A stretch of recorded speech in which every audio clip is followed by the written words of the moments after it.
Senator Rodriguez, Assemblyman, sorry about that.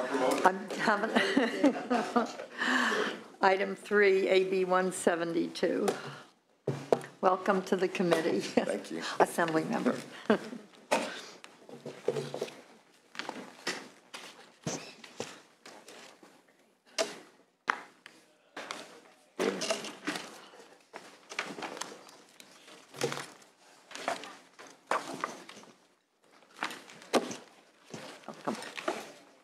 Good morning, Madam Chair and members. AB 172 would increase the penalties for violence committed against all healthcare workers engaged in providing services inside the emergency department. Under current law, an assault or battery against a physician or nurse providing emergency medical care outside of a hospital, clinic, or healthcare facility is a misdemeanor punishable by a fine of up to $2,000 or 1 year in county jail or both. However, if an assault or battery occurs inside the healthcare facility, the crime is punishable as a lower misdemeanor with a fine of up to $1,000 and jail time of up to 6 months.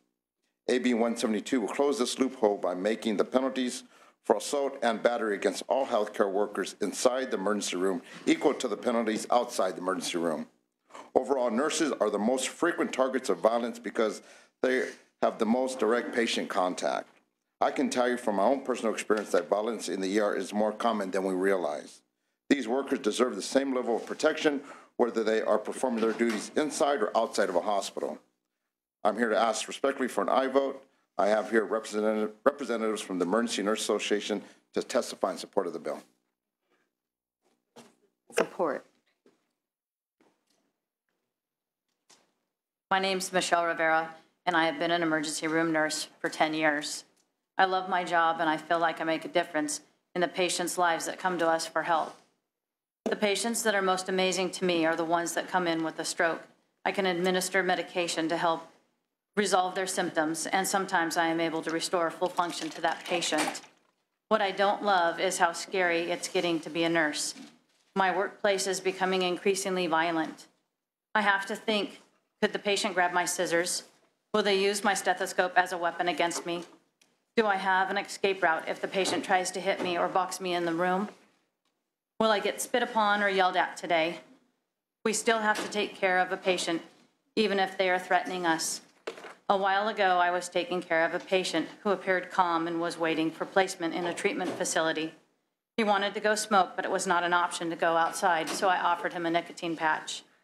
All of a sudden, he ripped off my glasses and punched me in the face. I could not even believe what just happened. Another nurse and security guard helped move that patient into another room. He lunged again and then started assaulting our security guard. Eventually, we got him into restraints and into a room where police assessed him. They did not want to take him to jail, and he began to escalate again. Another nurse tried to give him a pill to help calm him down, and he took the pill and smashed it into her mouth and then hit her in the stomach. It took 7 people to calm him down again, and then we put him into restraints again safely.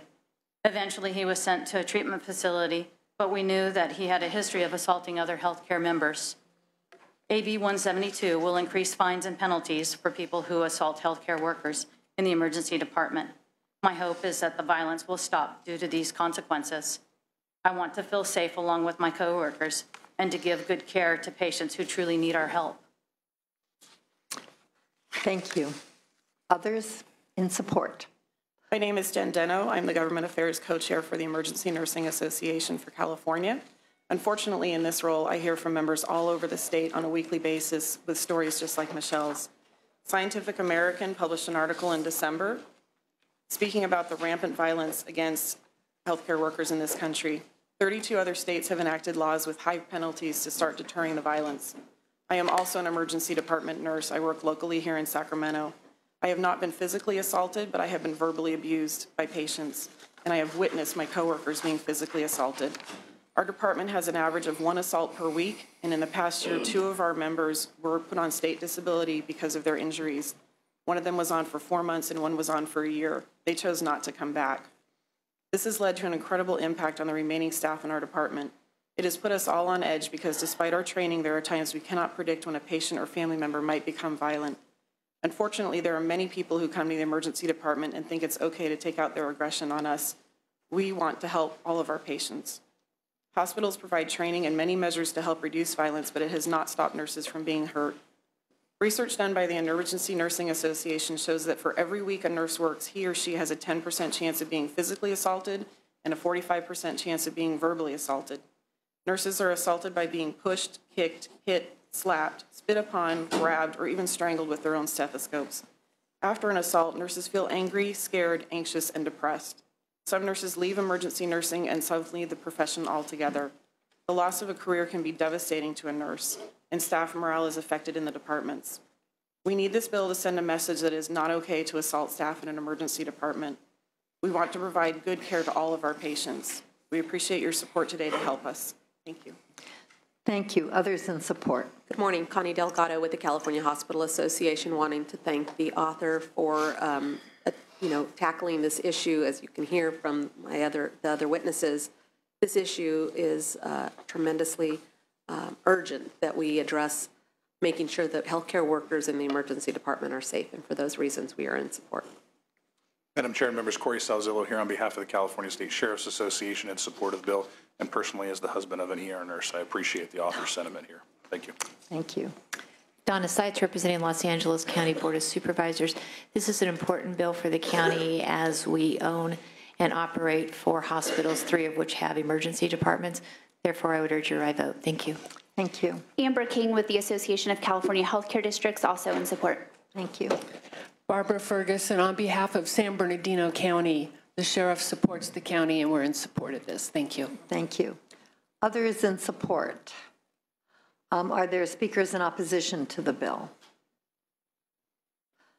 Seeing and hearing none, are there questions or comments from committee members? Senator Stone. Thank you. Assemblyman Rodriguez, thank you very much for bringing this forward as a former county official and having a county hospital that also had a jail ward. We saw many prisoners coming in shackles, and I have had strong concerns about their safety, and so I'm very much supportive of the increase in financial penalties and jail stay in the event that one of these healthcare professionals is attacked in their line of their work. I'm hoping, and I did get a chance to ask some of the proponents of your bill, that the emergency rooms today are being used somewhat as mental health clinics. We have a lot of people with mental health issues that are going into emergency rooms in my district and taking up so much space in one of my hospitals that they actually had to close a pediatric ward. And so I'm hoping that there are policies within these hospitals that when somebody is coming in, strung out on drugs or a DUI or has mental health issues, that they're not seeing that patient by themselves, that there's somebody else tandem with them to hopefully prevent these attacks as well, which effectuate workman's comp rates, driving workman's comp rates up. So it's my hope that the local hospitals will take preventative tasks under their own respective arms and protect the nurses, and certainly these penalties are definitely needed, and I applaud you for bringing them forward. We're glad to even move the bill. Thank you, Senator. Okay. I think so the bill's been moved. You know, if you don't mind, unless there are specific questions, I think we get the drift. Are there other questions or comments from members of the committee? Would you like to close? I just respectfully ask for your aye vote and protect our healthcare workers in the emergency room. Thank you. The bill has been moved and the motion is due pass to appropriations. Let me say I'm happy to support your bill today, Assembly member. I wonder if committee members fully realize that violence in our hospitals is going up. It's a major concern. How to triage what is simply callous and non-empathetic individuals who choose violence, or what percentage of that is mentally ill people, I think is something that we need to very seriously look at. We've reached the point now where in our state hospitals, which are essentially mental hospitals, 95% of the individuals there are committed by the criminal justice system. And CDCR itself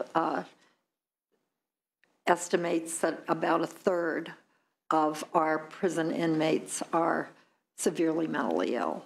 So we need some prevention, some upfront identification, and probably working with people way before they get to the point where they can abuse an emergency room nurse, like we heard from the witness.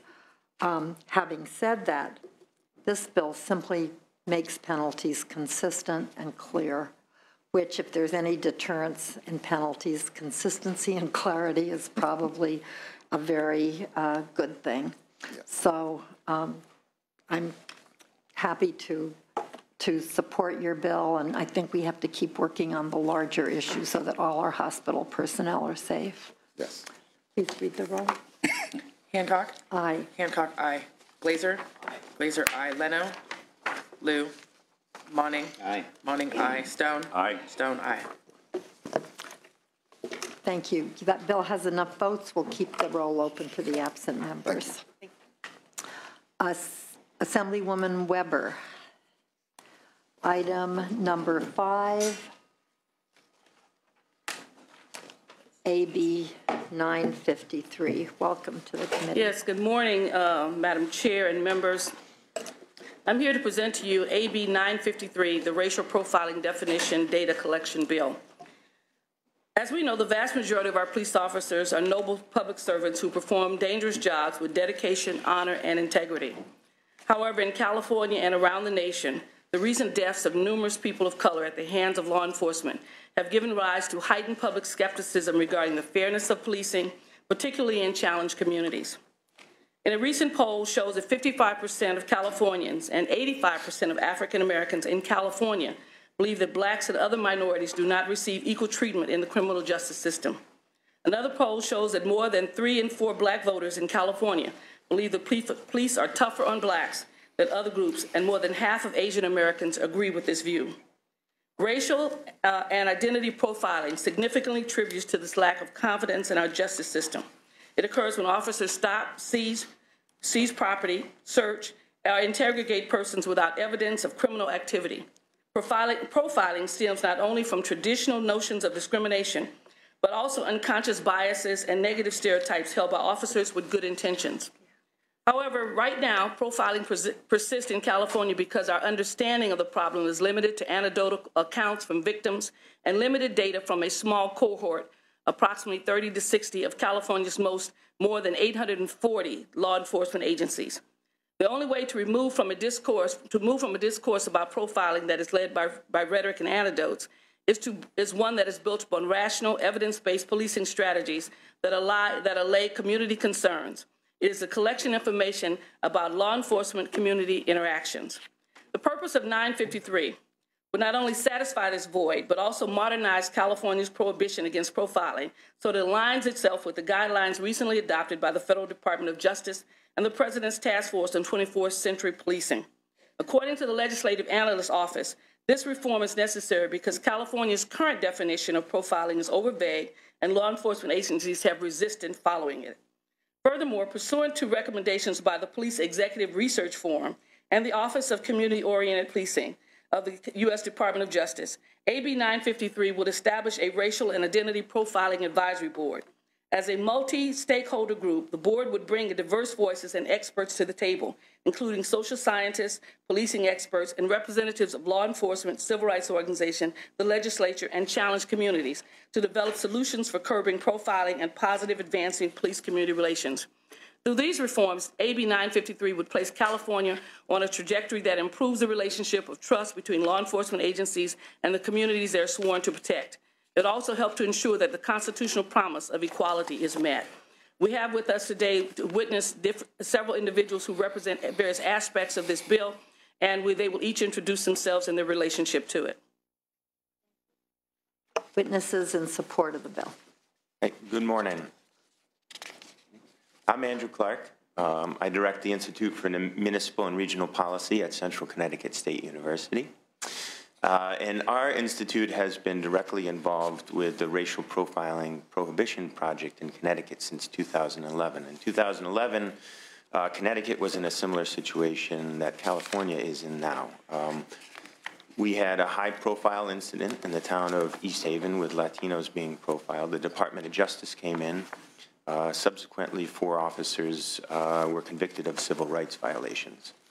The Black and Latino Caucus, members of the ACLU and various advocacy groups were very hot to bring accountability to a system, and law enforcement was reticent of moving forward with essentially moving on a law that they were wary of people that weren't understanding of law enforcement and their perspective, putting restrictions on the work that they did. Connecticut had a law in place in racial profiling since 1999.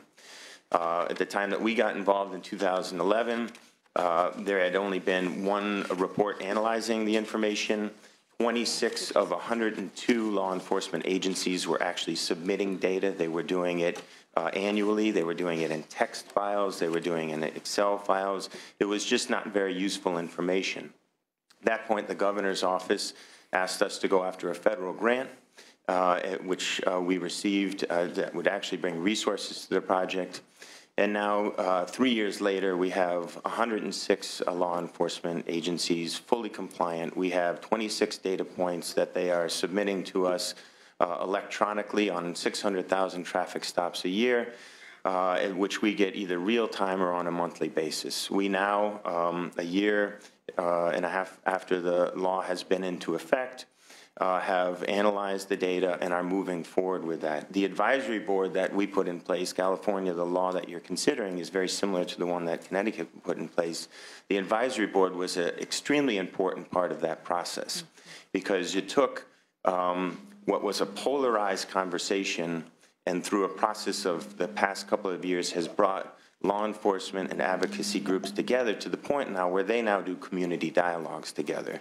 They now go into areas where there would originally be discord and say with a unified voice why racial profiling is an issue and why the information we're collecting is important and what we can do with that information. That going from the anecdotal to an empirical discussion is extremely important in this process. And the collecting of this data, initially thought to be burdensome and expensive, has turned out to be anything but. There was initial investment through this federal grant of $1.2 million. We have now created a system that can essentially run on its own with very minimal resources. It's been an extremely important project, and I would encourage California to consider doing the same. There are also ancillary benefits to this in the sense that law enforcement now has a better understanding how they fare compared to other law enforcement. There are certain towns that were using speeding tickets as a way to keep their streets safe. There's others that just issue verbal warnings. So you now have a baseline by which to compare the state, each other, and then go and see whether or not trainings, community dialogues, those types of things can really move the needle. And ultimately what it has created is a much better sense of police legitimacy within the communities that were concerned about it in the first place, and a better understanding of those communities from law enforcement. And it's been a tremendous experience in Connecticut, and we'd love to assist in any way possible here in California. Thank you. Could you just tell me, are there evaluation results that you could share or a description of the project in writing? Yes. So if you could give it to the sergeants and our staff afterwards, I think it would be helpful. Thank you. Others in support? Members of the committee, my name is Aaron Harvey. I'm 27 years old, and I'm from San Diego, California. With no criminal record, I've had over 50 encounters with the police department, many of them due to the color of my skin and the address of my childhood home. I was raised in a historically black neighborhood of Lincoln Park, and my community has a long, tumultuous relationship with San Diego Police Department. When I was 25 years old, I was driving to work from my grandmother's house when I was pulled over for talking on my cell phone, which I was not. The officer told me to get out of the car so he could search my vehicle. I told him I did not consent to the search and asked the officer to give me a ticket and allow me to go to work. Instead, the officer snatched me through my window, handcuffed me, and put me in the back of the police car. For the next hour, officers ripped through my car, searching for any reason to arrest me. When they were finished destroying my vehicle, they told me I was free to go, no ticket and no arrest. I explained to the officer that I was going to file a complaint, and the officer told me this: go ahead, file a complaint, but you have to see me tomorrow. and he was right, so I never filed a complaint. AB 953 would create a uniform statewide system for collecting data on the county's illegal stops and seizures that have been based solely on race. Many of these illegal stops and seizures go unreported based on the valid fear that the community has of the police department and their intimidation tactics. I know I was afraid, and I'm only here now speaking out because of the courage I gained from facing life in prison for over crimes I did not commit. Last year, I sat in county jail for 7 months, facing charges of conspiracy to commit 9 shootings. Shootings that the district attorney said I had nothing to do with. But because of a gang conspiracy law, Penal Code 182.5, I faced the punishment for these crimes. And it was due to these multiple illegal stops that I endured as a youth that the police were able to make a case to document me as a gang member. Racial profiling has degraded me as a human. Racial profiling has violated my civil rights. And racial profiling almost put me in jail for life for crimes I did not commit. As the great thinker and writer James Baldwin said, it doesn't matter any longer what you do to me. You could put me in jail, you can even kill me. By the time I was 17, you'd done everything to me that you could do. The problem now is, how are you going to save yourself? I'm here to ask you to vote yes on AB 953, so not one more young man of color life is threatened or taken because of highly used practice of racial profiling. Thank you.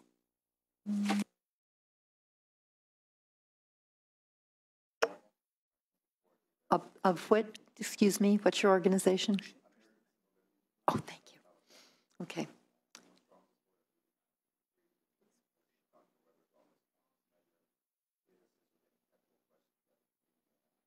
Okay, you might push the button too, because that mic doesn't seem to be working very well. Maybe it's just it. Okay, for the future.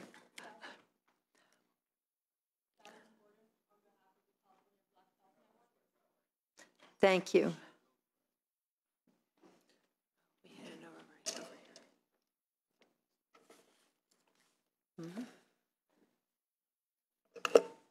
Oh. It might be better now, but I know you're here for technical support. We did hear. Thank you very much. Others in support, I think you could just do Me Too's at this point.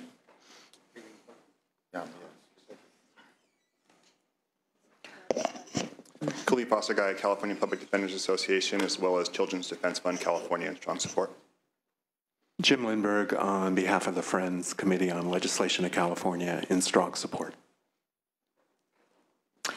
Others in support, you can keep coming up. Right. Susie Costa with the Advancement Project. Our co-director and co-founder, Connie Rice, was appointed to the 21st Century President's Task Force on Policing, which put forth the recommendations that this bill would accomplish, and therefore we are in strong support. Thank you. John Ugai on behalf of Asian Americans Advancing Justice Sacramento, and in support of the bill. Thank you. Edwin Perez, California State Conference of the NAACP, in strong support. Kim McGill from the Youth Justice Coalition. We're honored to be co-sponsors on this bill, and also here for the Ezel Ford family and Jonathan Cuevas family, both killed by LAPD and LA County Sheriffs. Thank you.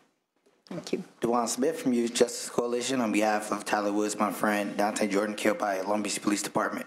Strong support. Jose Gallegos with the Youth Justice Coalition based out of Los Angeles, in strong support, and on behalf of myself. Jonathan Malagon with Policy Link and the Alliance for Boys and Men of Color, in strong support. Dennis Garcia on behalf of the California Attorneys for Criminal Justice, in support. Jesse Stout, Legal Services for Prisoners with Children, in support. Thank you. Are there others in support of the bill?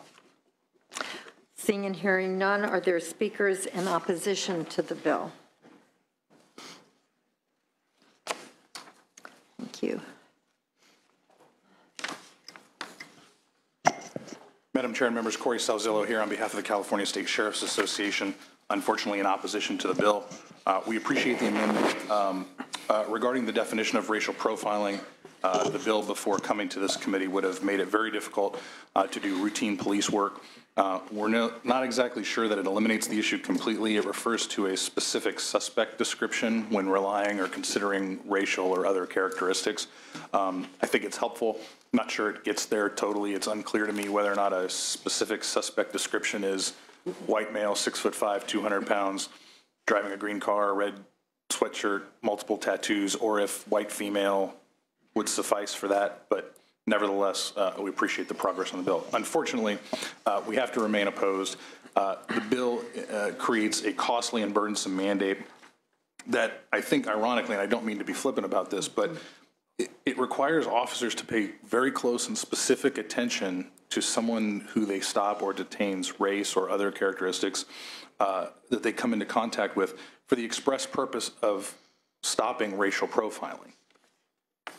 And so we're asking officers who are looking at a broken taillight or a speeding violation or something like that to pay more specific attention to a person's race or sexual orientation or religion or whatever characteristic the bill identifies in order to stop looking at race or other characteristics.